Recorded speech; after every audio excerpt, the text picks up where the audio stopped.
Meus prezados irmãos, continuando então a nossa meditação sobre o texto de Lucas 16, a história de Lázaro e o homem rico, fato verídico que eu creio, porque tem um nome próprio, nós paramos exatamente no ponto em que o homem rico está fazendo uma oração e pedindo ao pai Abraão que permitisse o Lázaro molhar a ponta do dedo na água e refrescar sua língua, que estava atormentado naquela chama.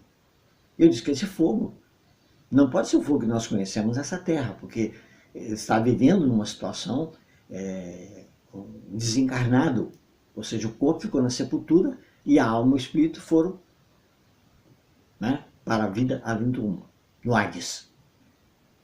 Então Abraão agora vai responder para ele, né, e aqui então é outro ponto muito forte, que nos dá base para afirmar que esse homem não estava no inferno, ele não estava condenado no inferno, mas ele estava sob disciplina, ele estava sendo castigado por uma atitude, por uma prática que ele teve aqui na terra, que não agradou a Deus, uma desobediência à vontade de Deus.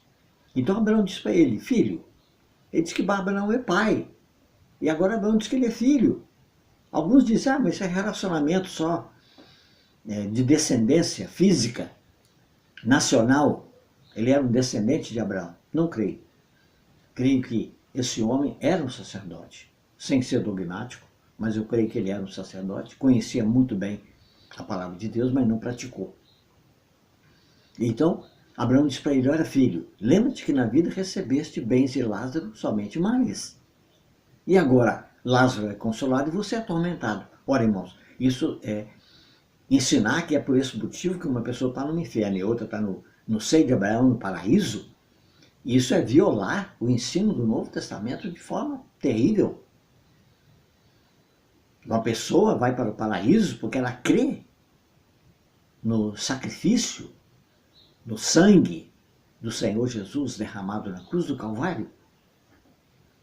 E aqui Abraão diz que o motivo que esse homem estava naquele lugar de sofrimento, de castigo, disciplina, de correção, é porque ele recebeu bens.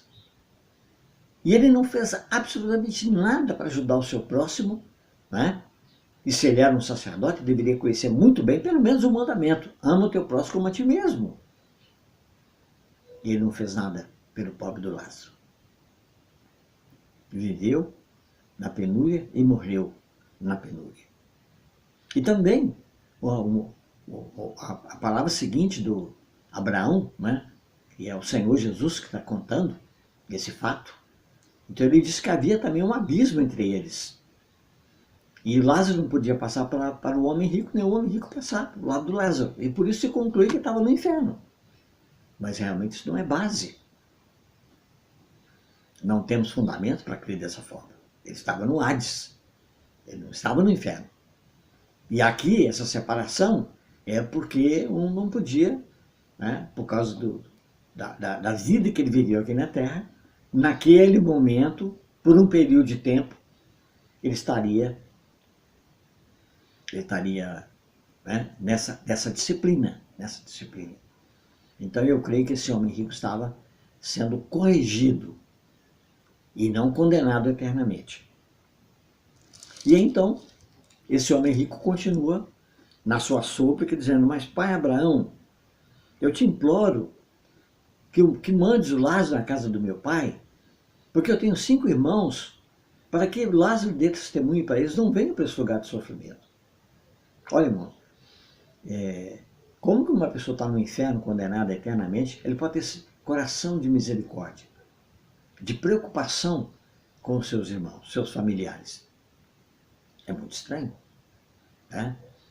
E não sei se você sabe, mas se a Bíblia diz que Deus é o justo juiz, ele só pode condenar um pecador, esse pecador só pode ser condenado eternamente quando ele recebe 100% de luz da obra de Deus na cruz, em Cristo por ele, o perdão eterno de Deus. E ele ainda diz, não quero. Só nesse caso é que Deus pode condenar essa pessoa eternamente.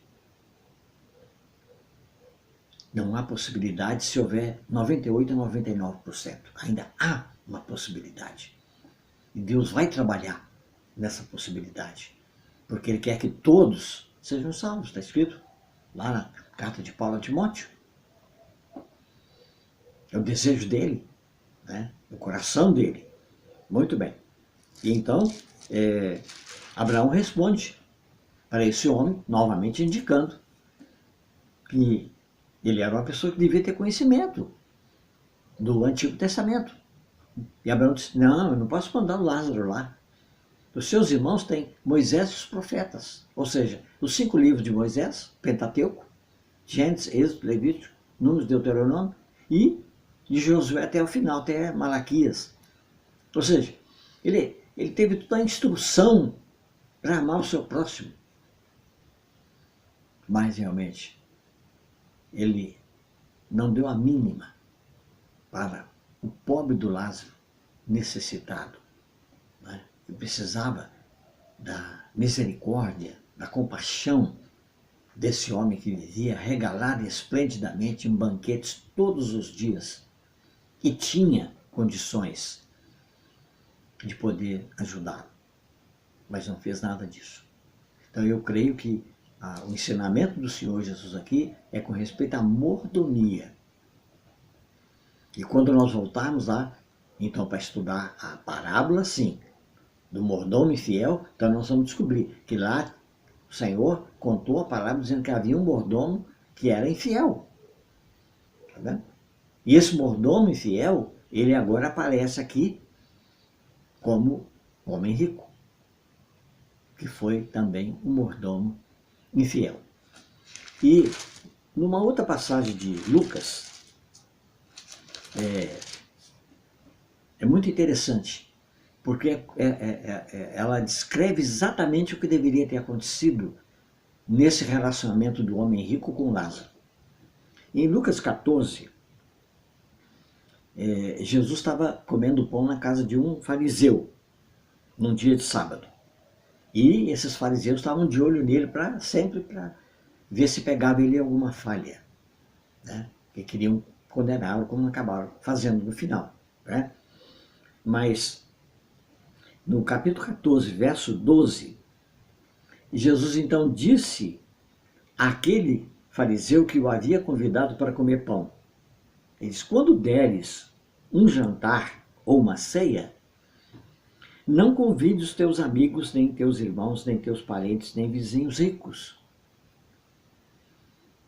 para não suceder que eles, por sua vez, te convidem e sejas recompensado, porque ele convida todo mundo que tem situação boa. Então ele dá, não é, um banquete lá com um cabrito, né, com picanha, né, e etc, etc. Então os outros vão um dia retribuí-lo. Mas o Senhor disse, não deve fazer isso. Ele diz, antes ao dares um banquete, convida os pobres, os aleijados, os coxos e os cegos, como era o caso do Lázaro. E era um pobre. Não era um aleijado, mas era um ferido, né? Cheio de chagas. E ele diz, quando você faz isso, de convidar essas pessoas que não podem te retribuir, e serás bem-aventurado pelo fato de não terem eles com que te recompensar. Ou seja, você está fazendo por amor à pessoa, sem esperar nada em troca. É? Então, esse é o significado da palavra amor, ágape, do Novo Testamento, porque diz que Deus é amor. Deus dá e não espera nada em troca. Nem a vida eterna. Ele não espera nada em troca. Alguns que dizem, não, Jesus me salvou, mas ele espera que eu seja assim, assim, assim. Não, ele te salvou simplesmente. E você vai ser assim, assim, assim, porque você é nascido de novo, porque você agora é filho de Deus. Não é para ser. Não é? Um pé de laranja não produz laranja para ser laranjeira. Produz laranja porque é laranjeira. E nós damos frutos porque nós somos salvos. Né? Então ele disse, serás bem-aventurado pelo fato de não ter eles com quem recompensar-te. E a tua recompensa, porém, tu a receberás na ressurreição dos justos. Então um dia, quando houver a ressurreição, e houver o tribunal de Cristo, quando a igreja for julgada, então a recompensa será dada. Então, meus irmãos, meus amigos, eu creio que aqui nós temos uma chamada do Senhor muito séria para a questão da mordomia. E eu creio que se há uma coisa que a igreja de Jesus Cristo, hoje, século 21, ainda não foi restaurada, é a questão da mordomia.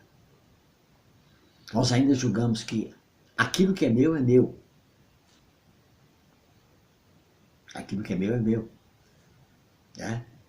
Então, nós costumamos dizer, quando viajamos para a praia, que a casa vai ficar sozinha, dizendo, nossa, Senhor, tudo que está dentro dessa casa é teu. Né?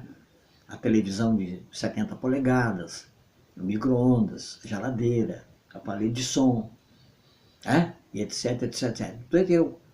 Porque nós estamos indo para a praia. E precisamos de uma proteção, não é de um guarda. Mas quando nós voltamos, aí nós dizemos, ó Senhor, aquilo que eu falei antes da viagem, estou brincando, viu? Continua tudo sendo meu. É meu. É, irmãos, lamentável. Né?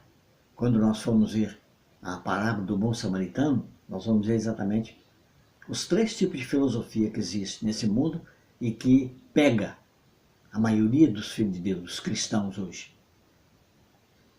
Como, por exemplo, se eu tiver que vender a minha geladeira para socorrer um familiar meu, principalmente um filho, uma filha, ou um neto, uma neta, ou coisa assim, né, eu faço. Né? Eu creio que a maioria está disposta a fazer isso. Mas quando eu tenho que fazer por um irmão em Cristo, nós relutamos. Relutamos. Por quê? Nós já também não é da família. Ele é da família que não acaba. Que essa família nossa aqui em Adão, ela acaba na sepultura, na morte ou no arrebatamento. Mas a nossa união em Cristo não acaba nunca. Nós somos irmãos para sempre. Vou parar aqui e depois nós prosseguiremos, então, verificando a parábola do mordomo infiel. Que o Senhor nos abençoe, porque só Ele é que tem as palavras de vida eterna. No seu nome precioso. Amém.